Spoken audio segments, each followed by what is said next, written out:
neraka lagi membakar di bawah And muka bumi ini. it's burning right now to those who are wicked dead. Dan sekarang orang-orang jahat yang sudah mati lagi dibakar di sana katanya. Is it true, my friends? Apakah benar demikian? Is that what the Bible says? Apakah itu yang dikatakan oleh Some Alkitab? people, some people say when you die and you're a bad person, you go to hell suddenly and you will be burned there.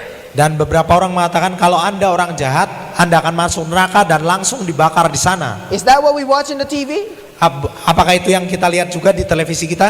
And when they go down, the people are burning there. Dan pada saat mereka masuk sana, orang-orang lagi dibakar di sana. But is that what the Bible said? Tetapi apakah itu yang dikatakan oleh Alkitab? Mark this, my dear friends, Matthew 13:24 to 30. Kita coba catat ini teman-teman. Matius 13 ayat 24 sampai 30. I want you to read it when you get home, but I'll tell you the story.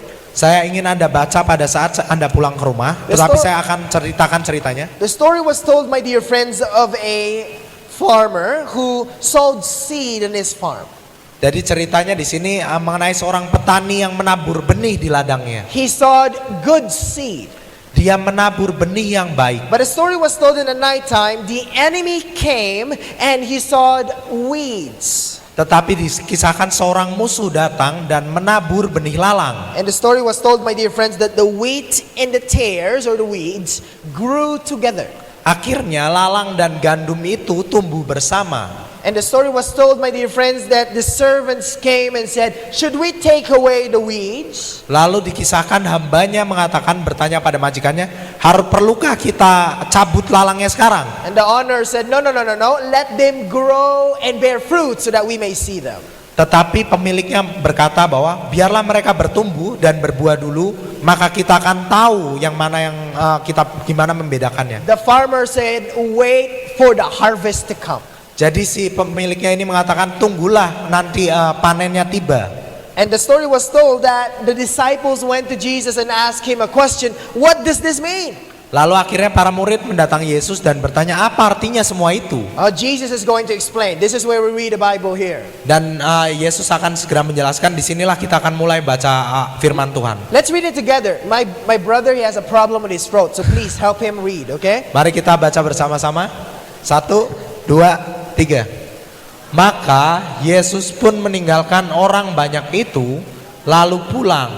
Murid-muridnya datang dan berkata kepadanya, jelaskanlah kepada kami perumpamaan tentang lalang di ladang itu. Let's look at the next verse. Mari kita lihat ayat berikutnya. Ia menjawab, katanya, orang yang menaburkan benih baik ialah anak manusia. Ladang ialah dunia. Benih yang baik itu anak-anak kerajaan, dan lalang anak-anak si jahat. Now, who put on the good seed? Jadi siapa yang nabur benih yang baik? It's the Son of Man, Jesus. Adalah anak manusia, sebenarnya Yesus sendiri. Now listen to this. Jadi mari kita dengarkan ini. Who represents the good seed? Siapa yang melambangkan atau dilambangkan oleh benih yang baik itu? Siapa tadi? It's the good people, right? Itu adalah anak-anak kerajaan, atau dengan kata lain orang-orang baik. The children of the kingdom. Anak-anak kerajaan. What about the people who represents the tares? Who were there? Bagaimana dengan orang-orang yang melambangkan atau dilambangkan dengan si lalang ini? Siapa mereka? The children of the wicked one. Ini adalah orang-orang jahat, ya. And the Bible tells us the enemy that sowed them is the devil, and the harvest is the end of the world, and the reapers are the angels. Lalu dikatakan musuh yang menaburkan benih lalang ialah iblis, waktu menuai ialah akhir zaman, dan para penuai itu malaikat. What does the harvest represent? Lambang apa penuaian itu atau panennya? Represents the? Lambang apa? Di sana dikatakan? The end of the world. Akhir zaman dikatakan.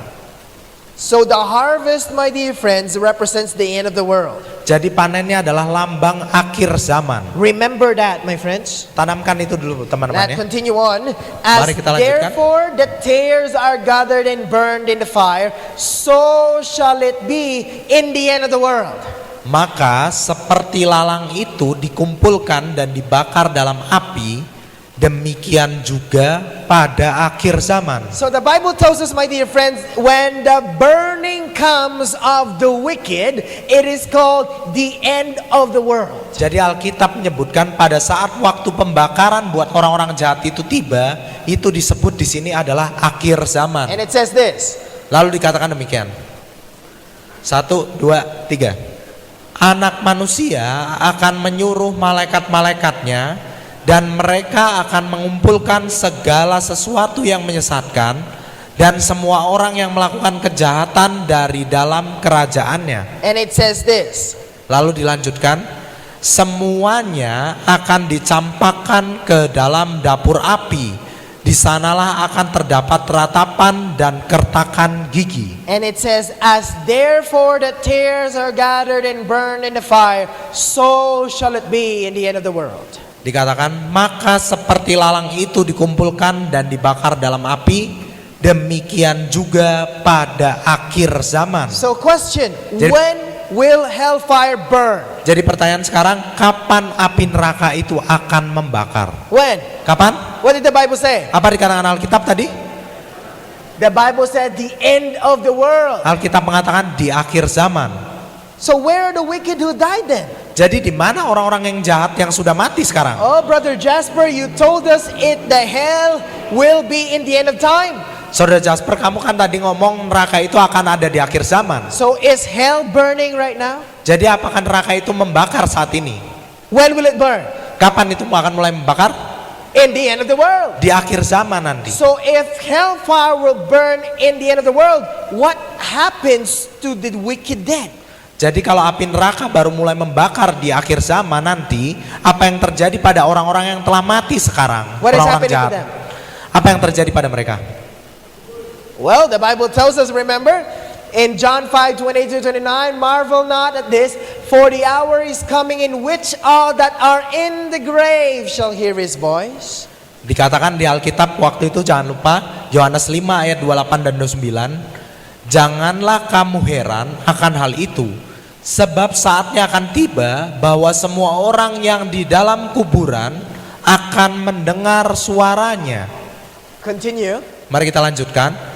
Dan mereka yang telah berbuat baik akan keluar dan bangkit untuk hidup yang kekal, tetapi mereka yang telah berbuat jahat akan bangkit untuk dihukum. So where are they now? Jadi di mana mereka sekarang?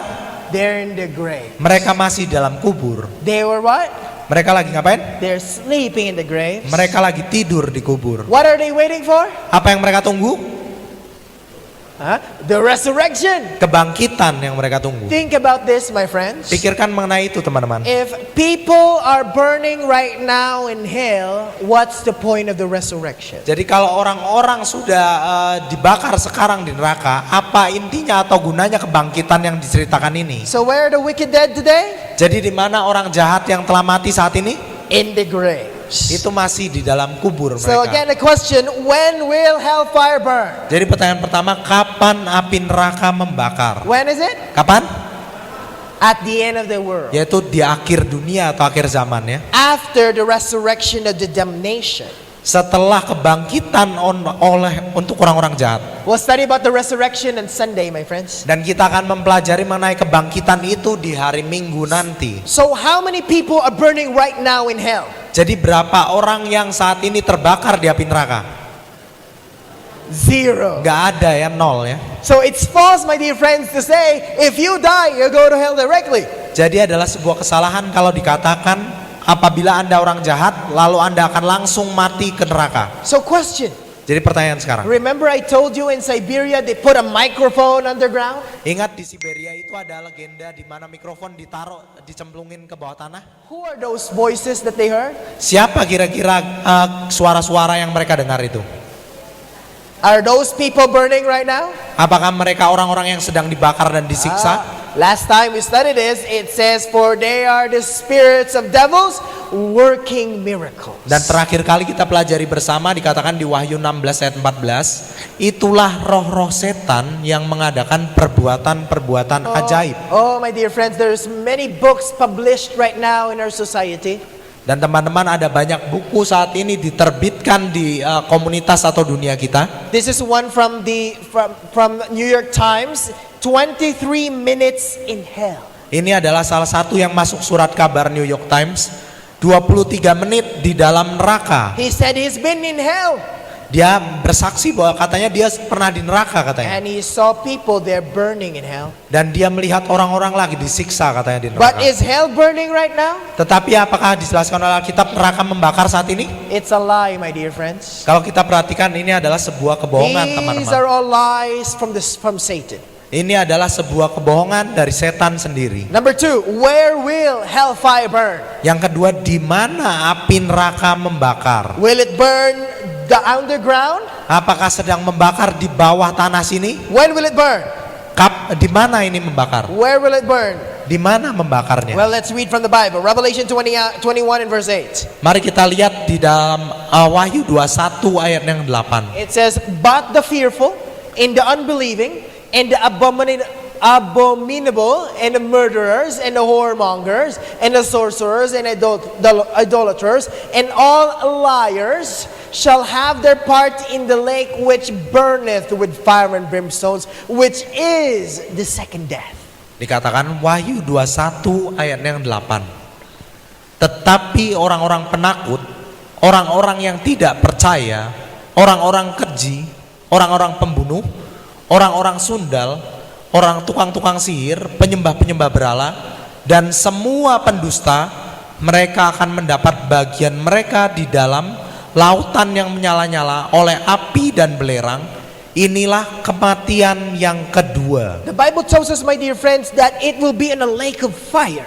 Alkitab mengatakan akan ada danau api ini. Where is this lake of fire going to be? Dan di mana lautan api ini akan berada sebetulnya? Before we go there, the Bible tells us that the wicked shall die the second death. Sebelum kita pergi ke sana, dikatakan di sana orang-orang jahat akan mengalami kematian yang kedua. What is second death? Apa itu kematian yang kedua? In other words, my dear friends, before you have a second death, you must first have a second life. Dengan kata lain, sebelum Anda mengalami kematian yang kedua, harusnya ada kehidupan yang kedua dulu. Did you understand that? Apakah bisa dimengerti So sejauh ini? that means, my dear friends, the wicked that are dead right now, when Jesus comes, Itu artinya orang-orang jahat yang mati saat ini pada saat setelah Yesus datang nanti, they shall be resurrected back to life, and then hellfire would come. mereka harus dibangkitkan terlebih dahulu, barulah api neraka ini terjadi. It's called the second death, Itu disebut kematian yang kedua. the punishment for sin. Ini adalah hukuman dari dosa itu sendiri. We'll study more about that Dan in kita Sunday. akan mempelajari hal itu lebih lagi di hari Minggu nanti. So does the Bible tells us where the wicked will be when they are resurrected and punished by the second death? Jadi apakah Alkitab menyatakan di mana orang-orang jahat akan berada ketika mereka dibangkitkan dan dihukum dengan kematian yang kedua? Does the Bible tells us where hellfire is going to be? Apakah Alkitab mengatakan di mana api neraka itu akan berada? Well, the Bible tells us in Revelation 27 to 9. Dan Alkitab mengatakan di Wahyu 20 ayat 7 sampai 9. It says, "And when the 1,000 years are expired," we're going to study about the 1,000 years later, "Satan shall be loosed out of his prison." Dan kita akan mempelajari mengenai ini nanti 1000 tahun ini. Dan setelah masa 1000 tahun itu berakhir, iblis akan dilepaskan dari penjaranya. And they went up on the breadth of the earth and compassed the camp of the saints about, and behold the city, and fire came down from God out of heaven and devoured them. Lalu dikatakan, maka naiklah mereka ke seluruh dataran bumi, orang-orang jahat ini, lalu mengepung perkemahan tentara orang-orang kudus dan kota yang dikasihi itu. Tetapi dari langit turunlah api menghanguskan mereka. The story was told, my dear friends, that hellfire came to the earth. Jadi dikatakan api dari langit ini datang turun ke bumi. So where is hellfire going to be burned? Jadi di mana api neraka ini akan membakar sebetulnya? Where? Di mana? Where? Di mana? It's going to be in the earth. Ini sebenarnya di muka bumi sendiri. Notice that the Bible said they went up to the breadth of the earth and fire came down. Kalau Anda perhatikan di sana, maka naiklah mereka ke seluruh dataran bumi katanya. So where is hellfire going to burn? Jadi di mana api neraka itu akan berada? Is it underground? Apakah di bawah tanah? Where? Di mana? It's on the earth. Ini adalah di dataran, di It's permukaan on the bumi earth, sendiri. my dear friends, that the hellfire is going to burn. Di bumilah api neraka ini akan membakar. It's not going to be down there. It's going to be up here. Bukan di bawah sana, tetapi di muka bumi ini. It's called the lake of fire. Ini disebut danau api atau lautan api tadi In bahasanya. fact, let us read this from 2 Peter 3:6-7. Bahkan pada kenyataannya kita akan baca ini di 2 Petrus 3 ayat 6 dan 7. Whereby the world that then was being overflowed with water perished. Dan bahwa oleh air itu bumi yang dahulu telah binasa dimusnahkan oleh air bah. At first, how did God destroy the earth? Jadi pada mulanya tadi awalnya gimana Tuhan membinasakan bumi? What did he use? Apa yang dia pakai? He used water. Dia memakai air.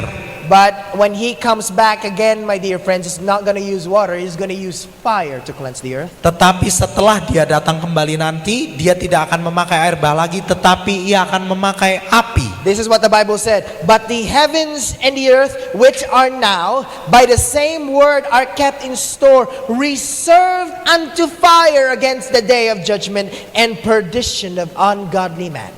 Dikatakan 2 Petrus 3 ayat 6 dan 7. Tetapi oleh firman itu juga langit dan bumi yang sekarang terpelihara dari api dan disimpan untuk hari penghakiman dan kebinasaan orang-orang fasik. So the world is reserved, my dear friends, to be burned in fire. Jadi bumi ini nanti suatu saat disimpan untuk hari penghakiman, dibakar dengan api. So according to Peter, my dear friends, where is hellfire going to burn? Jadi menurut Petrus, di mana adanya api neraka itu akan membakar? Where? Di mana? It's going to be here in the earth. Itu akan ada di sini, di muka bumi ini. Let's continue reading. But the day of the Lord will come as a thief in the night, in which the heavens shall pass away with a great noise, and the elements shall melt with fervent heat. The earth shall also, and the works that are therein, shall be burned up.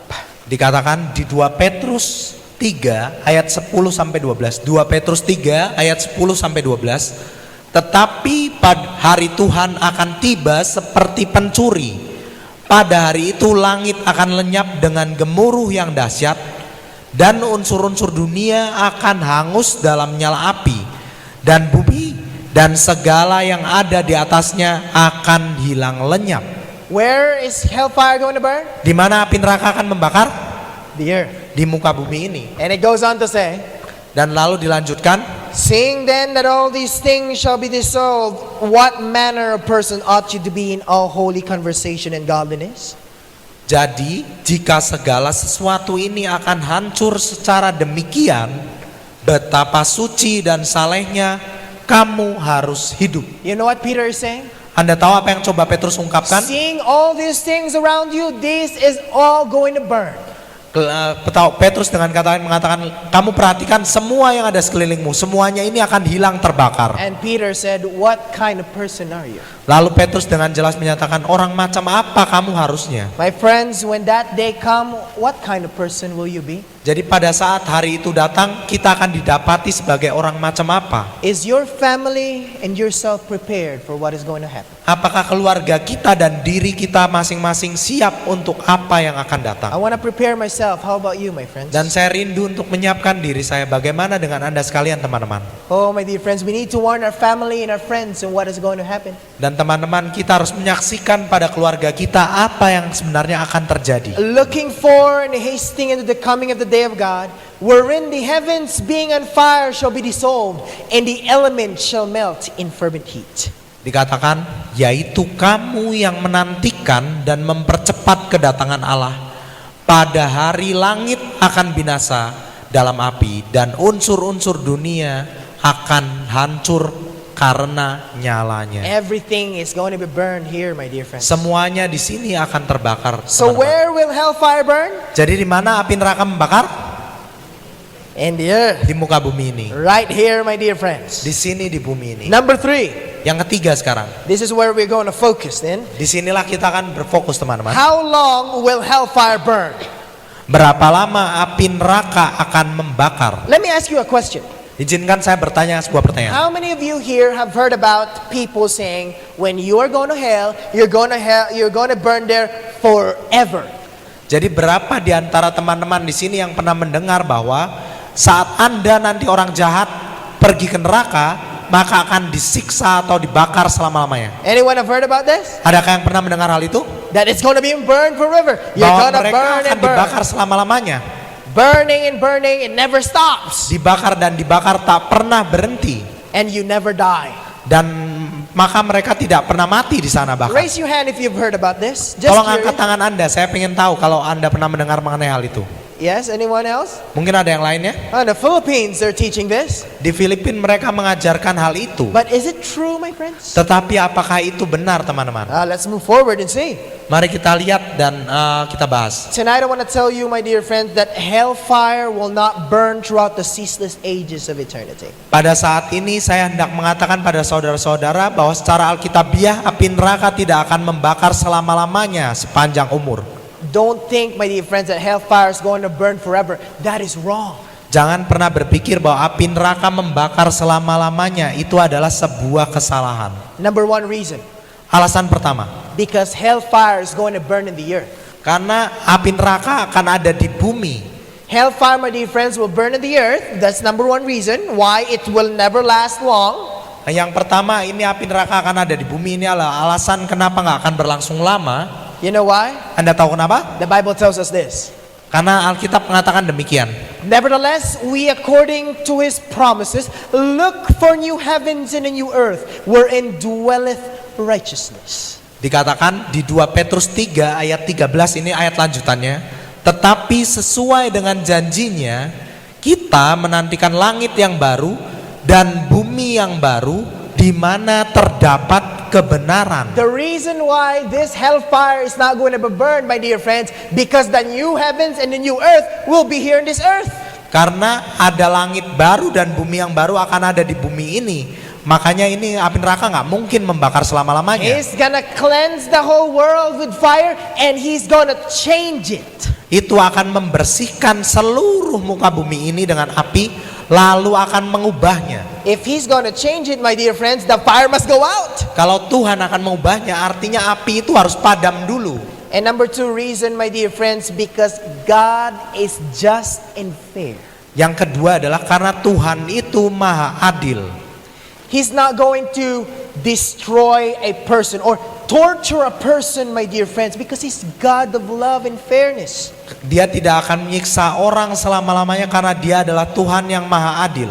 The Bible tells us, my dear friends, in Job 37:23, touching the Almighty, we cannot find him out. He is excellent in power and in judgment, and in plenty of justice he will not afflict. Dikatakan di Ayub 37 ayat yang ke-23, yang maha kuasa yang tidak dapat kita pahami, besar kekuasaan dan keadilannya, walaupun kaya akan kebenaran, ia tidak menindasnya. Let me illustrate it to you. Izinkan saya gambarkan pada Anda sekalian. The Bible tells us that God is a God of justice. Alkitab mengatakan Tuhan adalah Tuhan yang maha adil. For example, my dear friends, I'm driving a motorcycle and I don't have any helmet. Katakanlah saya lagi ngendarain motor dan saya nggak pakai helm. And you know, in Indonesia, if the policeman caught you without a helmet, Dan Anda tahu kalau di Indonesia ini kalau anda ketemu polisi dan Anda lagi nggak pakai helm, he'll do something to you. lalu mereka akan berikan sesuatu pada Anda. Let's say, for example, I forgot my helmet and a policeman saw me driving without a helmet. Katakanlah seorang polisi ini melihat saya lagi nyetir motor nggak pakai helm. But my dear friends, let's say, for example, he said, Jasper, you don't have a helmet, you're going to jail. Katakanlah dia ngomong, Jasper kamu nggak pakai helm, kamu akan masuk penjara. Oh, and I went to the jail, my dear friends. Lalu saya masuk penjara, teman-teman. And let's say, for example, a trial began. Katakanlah sebuah pengadilan lalu dimulai. And then the judge said, this is your verdict. Lalu hakimnya mengatakan, inilah hukumanmu. You're not wearing any helmet, Jasper. Kamu nggak pakai helm, Jasper. I'll sentence you to be burnt in hell forever. Saya akan hukum kamu dibakar di api neraka selama-lamanya. Is that just? Apakah itu adalah sebuah keadilan? Is that fair? Apakah itu adil? I'm going to torture you with fire slowly, but you're not going to die. Saya akan siksa kamu dengan api perlahan-lahan, tetapi kamu nggak akan mati juga. Is that fair, my dear friends? Apakah itu adalah sebuah keadilan, Just teman-teman? because I don't wear a helmet, you'll do that to me? Apakah hanya karena saya nggak pakai helm, lalu maka ia akan melakukannya pada saya? I think that's not just. Saya rasa itu bukanlah keadilan. I'll pay 5 million for not wearing a helmet, but I'm not going to be tortured. Mungkin bakar 5 juta karena nggak pakai helm, tapi bukan disiksa. Imagine, my dear friends, let's say for example, tonight I will not be saved. Katakanlah pada malam hari ini saya orang yang nggak selamat. Let's say I did not accept Jesus as my personal Savior. Katakanlah saya nggak menerima Yesus sebagai juru selamat pribadi saya. And let's say He came, my dear friends, and He brought me to hellfire. Katakanlah dia datang lalu mencemplungkan saya ke dalam api neraka. Just because I did not accept Him as a personal Savior, do you think God will torture me? Jadi hanya karena saya tidak menerima dia sebagai juru selamat, apakah dia akan menyiksa saya Do selama-lamanya? you think God will torture me, my dear friends, forever and never? I will not die, but I'll be tortured. Dan apakah Anda pikir Tuhan akan menyiksa saya selama-lamanya tanpa henti dan saya nggak akan pernah mati? Is that just? Yes or no? Apakah itu adalah sebuah keadilan, ya atau tidak? That's not justice, my dear friends. Itu bukan keadilan sama sekali, teman-teman. That's not justice. Itu bukanlah keadilan. The Bible tells us, shall mortal man more just than God? Dikatakan sebenarnya di terjemahan aslinya ini lebih bagus. Ayub 4 ayat 17. Mungkinkah seorang manusia, sebetulnya mortal itu adalah fana. Mungkinkah seorang manusia fana di hadapan Allah? Mungkinkah seorang tahir di hadapan penciptanya? Do you think that will happen, my friends? Apakah menurut Anda itu akan terjadi, The teman-teman? Bible said, if you think that you are mortal man and you're just, God is more just than us. Dan kalau Anda pikir